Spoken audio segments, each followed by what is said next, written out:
మనసున మనసై బ్రతుకున బ్రతుకై మనసున మనసై బ్రతుకున బ్రతుకై తోడుకరుండిన అదే భాగ్యము,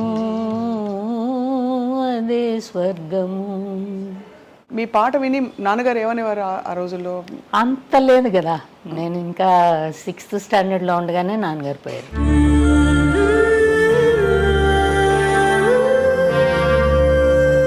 ఎప్పుడు పట్టుకున్నాను, మీరే నా పేరు నిలబెట్టాలి అనేవాళ్ళు. ఎందుకనేవాళ్ళో తెలీదు ఆ టైంలో.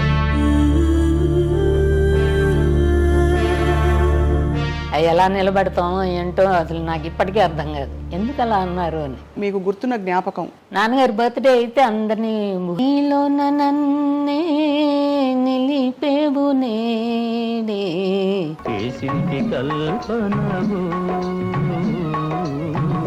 ఏకరి భావనవు.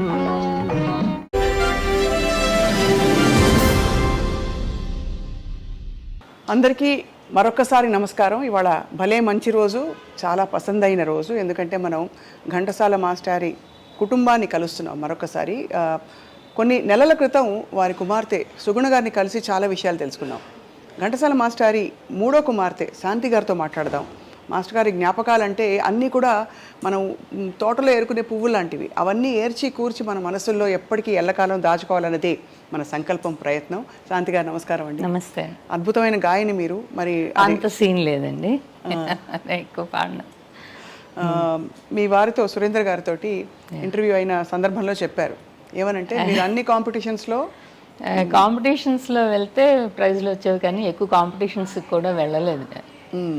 4-5 కాంపిటీషన్స్కి, అంటే కాలేజ్కి వెళ్ళిన తర్వాత వెళ్ళాను, అప్పుడు వచ్చాయి ప్రైజులు, అంతే. కానీ అంత పబ్లిక్ రావాలి అన్న ఆలోచన కానీ ఏది లేదు.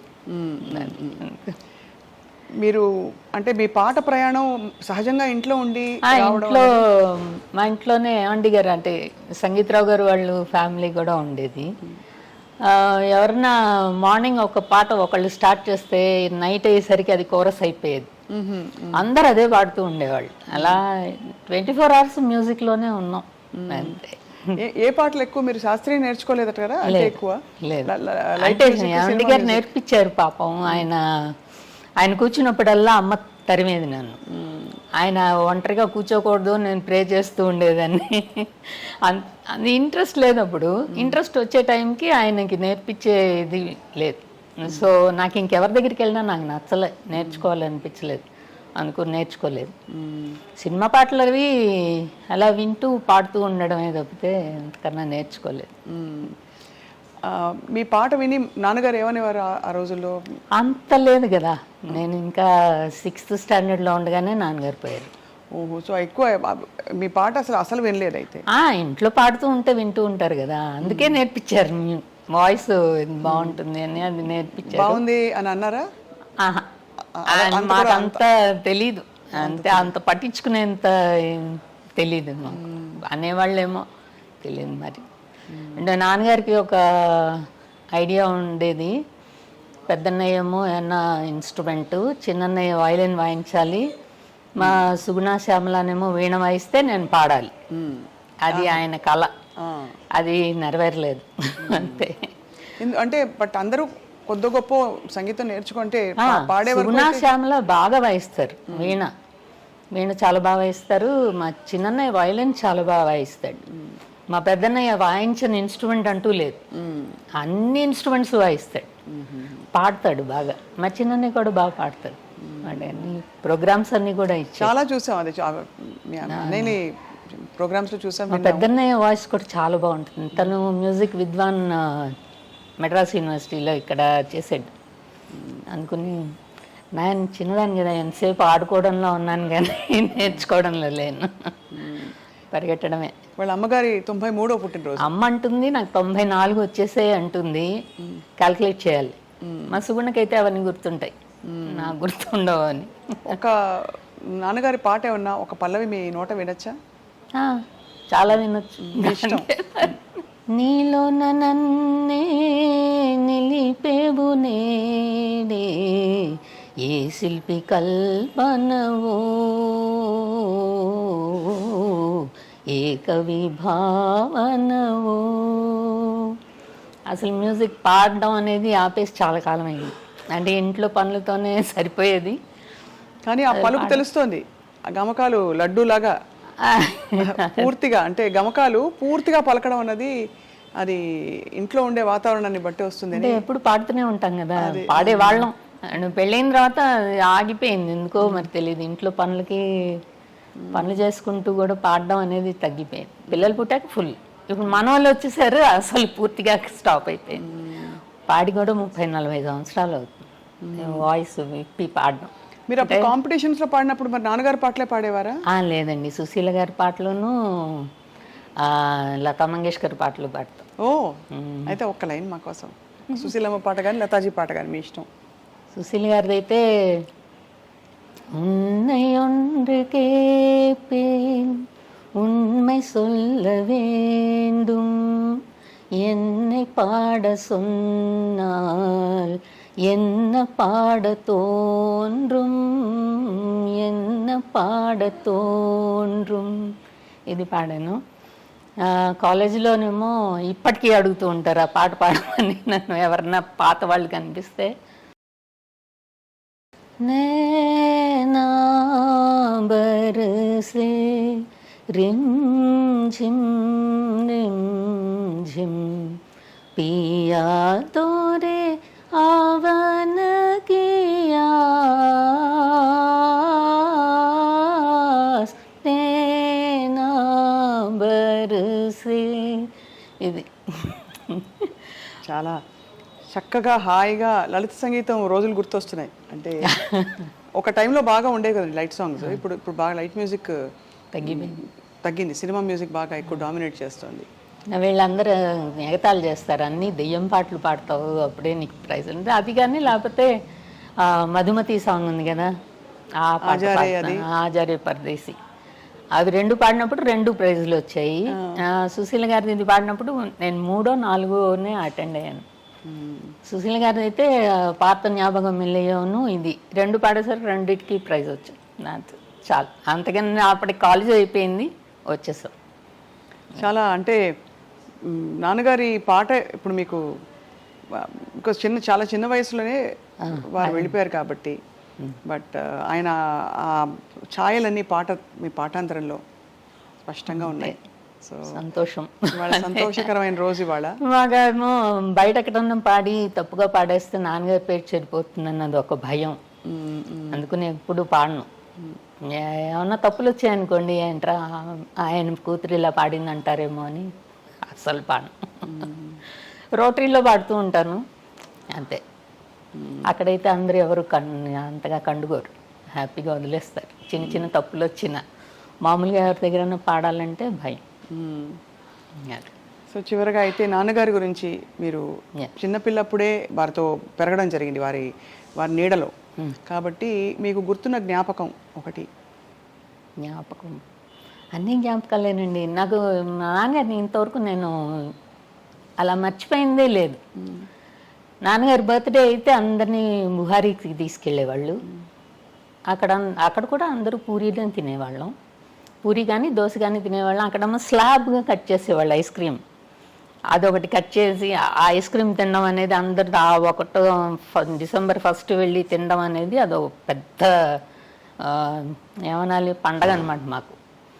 అది తర్వాత నాన్నగారితో బీచ్కి వెళ్ళేవాళ్ళం ప్రతిసారి. ఎప్పుడు అటపా తడపా బీచ్కి వెళ్తూ ఉంటాం.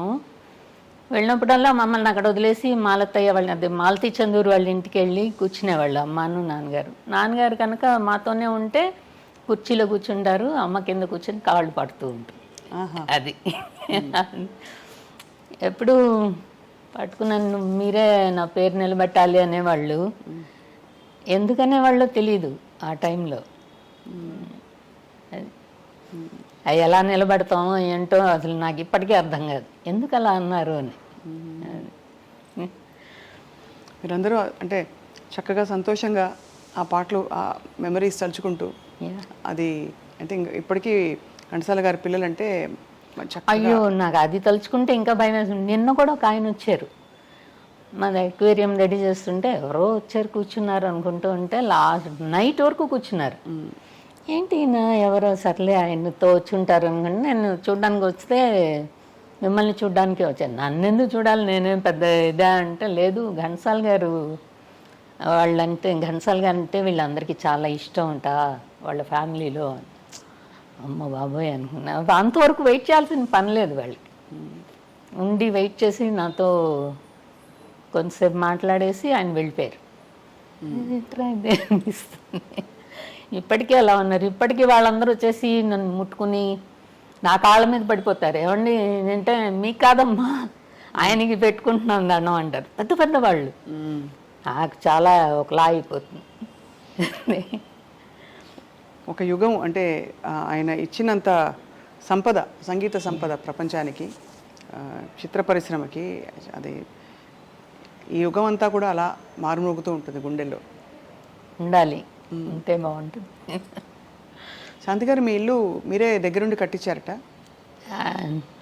అందరం కన్సల్ట్ చేసుకునే కట్టుకున్నామండి. అక్వేరియం ఆలోచన ఎలా వచ్చింది మీకు? అక్వేరియము చిన్నప్పుడు మా చిన్నయ్య పెట్టేవాడు ఇంట్లో చిన్న ట్యాంకు. సరే ఎలాగైనా అక్వేరియం పెట్టుకోవాలనేది ఒకటి ఉంది, కానీ మాకు ఫస్ట్ ఫ్లోర్లో స్విమ్మింగ్ పూల్ ఉంటుంది.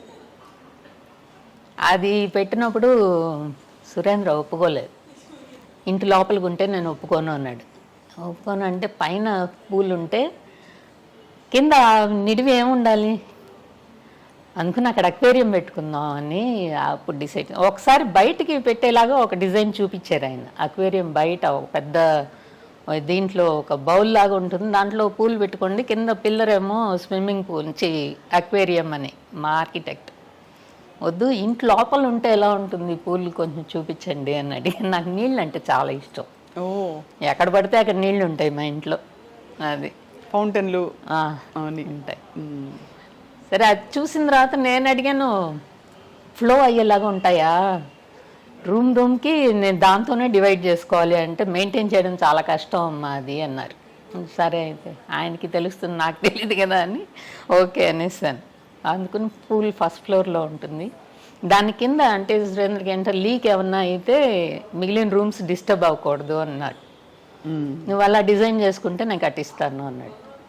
అది ఆలోచించి దాని కిందకి స్విమ్మింగ్ పూల్ వచ్చేది, అక్వేరియం వచ్చేలాగా అలా పెట్టారు. అంత నిడివిగా ఉంటుంది. అది వరల్డ్స్ ఇండియాలోనే డొమెస్టిక్, ఏషియాలో డొమెస్టిక్ అక్వేరియంస్లో బిగ్గెస్ట్ అన్నారు. మాకు తెలీదు, నిన్ననే ఆయన వచ్చిన ఆయన చెప్పాడు. మీరు 30 ఏళ్ళు అడ్జస్ట్ అయ్యి మీ 3 బెడ్రూమ్ ఫ్లాట్, 3 బెడ్రూమ్స్ లేవండి, 2 బెడ్రూమ్సే. 2 బెడ్రూమ్ ఫ్లాట్ కలని పక్కన పెట్టి మీరు విడిగా ఒక ఇల్లు కావాలి అది తీసేస్తే మాది 5 బెడ్రూమ్సే, చిన్న రూమే. పైగా నాకు హాల్ పెద్దది కావాలి అంటాను. మా నాన్నగారు ఇంట్లో కచేరీలకు ముందర రిహార్సల్స్ చేసేవాళ్ళు. వాళ్ళు అందరూ కూర్చుని ఇన్స్ట్రుమెంట్స్ తోటి కూర్చుని వాళ్ళు రిహార్సల్స్ చేసేవాళ్ళు కదా. నాకు అది చూసి చూసి మా ఇంట్లో అన్ని హాల్సే, ఏది రూమ్స్ లేవు. నాన్నగారి గది తప్పితే ఇంకో చిన్న గది అంతే, తప్పితే అన్ని హాల్సే. డైనింగ్ హాలు, చిన్న హాలు, పెద్ద హాలు ఇవే అన్నమాట. నాకు అదే ఉండిపోయింది మైండ్లో. నాకు ఏ రూమ్ చూసినా ఇది మంచి చిన్నదిగా ఉంది అంటూ ఉంటాను. అందుకని నీ ఇష్టం వచ్చినట్టు కట్టుకో అని చెప్పి వదిలేసాడు. అందుకని ఇంత పెద్ద హాల్ వచ్చింది. సూపర్. ఆ హాలు బెడ్రూమ్స్ అన్నీ కూడా ఒప్పుకోలేదు. చిన్న బెడ్రూమ్స్ అంటే పెద్దగా ఉండాలి, స్పేషియస్గా. ఇప్పుడు పర్వాలేదు, ఇంకా పెద్ద అయిపోతే కష్టం నడవడం అంటాడు. అప్పుడు చూసుకుందానులే. అప్పటికి ఒక చిన్న రూమ్ కొనుక్కుని అక్కడికి వెళ్ళిపోదాం అని చెప్పాను.